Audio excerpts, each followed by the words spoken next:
Lab guy here.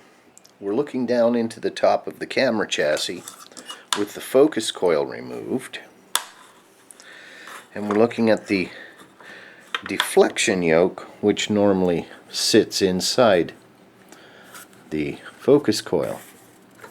There are two aspects to this. There's the deflection coils within, and there's this connector that connects to the large bulb on the front of the tube, which is called the image section.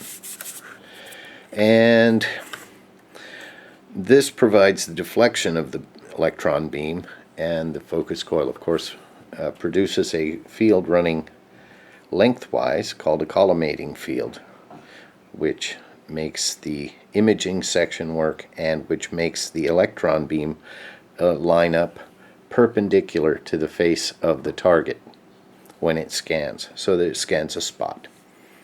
So this is what the deflection yoke of a 3-inch image orthicon tube looks like.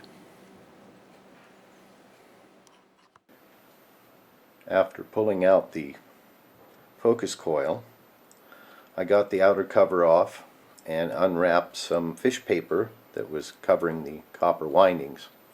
And because the wire was broken, it immediately lost tension. As you can see, some of it unwound. But what I want you to see here is the green, that blue-green corrosion around the contacts. There are two contacts where the wire is attached, and the copper wire is disconnected from both of those contacts. Sadly, the other end, of course, is at the bottom of those windings, and I don't know how many layers of copper there is in the coil. But as you can see, to get to the bottom end of that contact, I will have to unwrap this entire coil. It's just under 1 foot long, and I'm estimating that it's 3 layers, and if it's not 3 layers, it's 5 layers deep. And that's a lot of wire. It weighs quite a bit.